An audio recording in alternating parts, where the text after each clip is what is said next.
और बहुत बहुत अच्छे पढ़ते। धन्यवाद।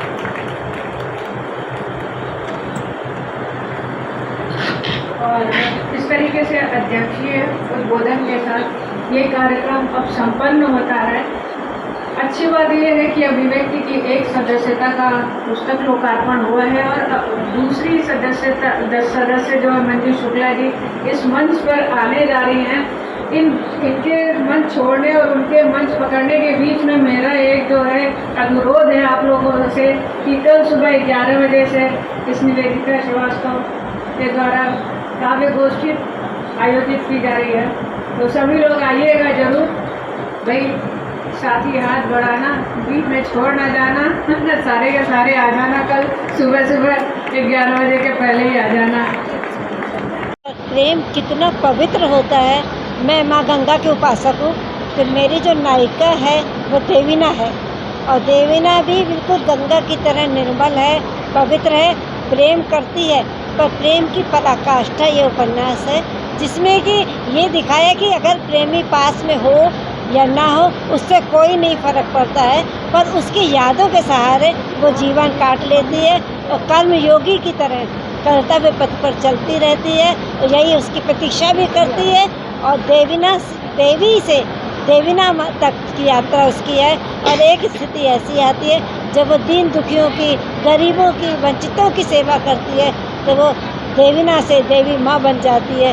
ये यात्रा उसकी देवीना से देवी माँ बनने तक की यात्रा है। वेदी जी बहुत बहुत बधाई। जाइएगा नहीं? मैडम इससे पहले भी आपकी कई पुस्तकें आई होंगी जी, इसके बारे में कुछ बताएं।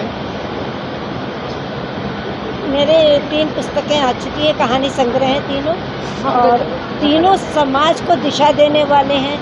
और एक होता है कि समाज में अगर बुराई है तो बुराई को दिखा रहे हैं, पर मैं प्रयास करती हूँ कि समाज में जो बुराई है वो कैसे अच्छी हो सकती है, हम किस तरह से ऐसा प्रयास करें कि वो हम अच्छे समाज की परिकल्पना करें, उस पर आधारित मेरी पुस्तकें आपकी आई? 3 पुस्तकें, 3 कहानी संग्रह मेरे आ चुके हैं।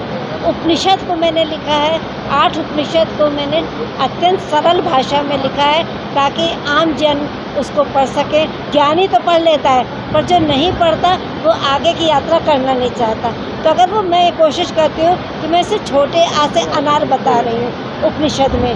आप अगर को पता होगा कि आ से अनार है, तब तो आप पता करेंगे कि अनार फूल है कि फल है, क्या है। पर जब आपको यही नहीं मालूम होगा कि अनार क्या है, तो आप आगे की यात्रा नहीं कर पाएंगे। तो मेरी पूरी यात्रा आम जन के लिए है, साधारण नागरिकों के लिए। मैम बात कर ले, ये पुस्तक को लिखने में कितना समय लगा आपको? ये कथानक में कुछ पात्र वास्तविक हैं, कुछ मेरे मन में गढ़े हैं। जैसे इसकी जो नायिका है, नायिका की माँ वास्तव में मेरी माँ है, अब तो नहीं है, उन्होंने स्कूल चलाती थी, तो उस पात्र को लेकर मैं चली हूँ।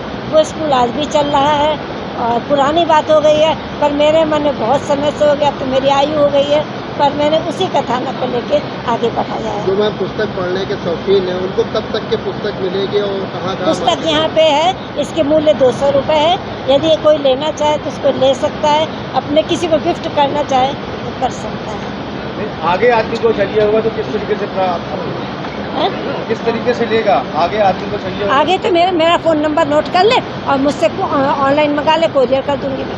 ऑनलाइन मिलेगा? कोई स्टॉल नहीं है? नहीं, स्टॉल में नहीं है, मुझसे मैं कोरियर कर सकती हूँ। नंबर 1 955 95 13 756। Thank you. धन्यवाद देना चाहती हूँ, शुक्रिया अदा करना चाहती हूँ, आभार प्रकट करना चाहती हूँ कि आकस्मिक रूप से तुमको कहा गया कि आज के संचालन का भार आप पर है, और वो तुरंत यहाँ हाजिर हो गई। और हम समझे मतलब उनके आने की खुशी पे जो भावना मनने की वो तो थी ही, लेकिन उनको भी मैं बहुत बहुत शुभकामना देती हूँ और बहुत बहुत धन्यवाद भी करना चाहती हूँ।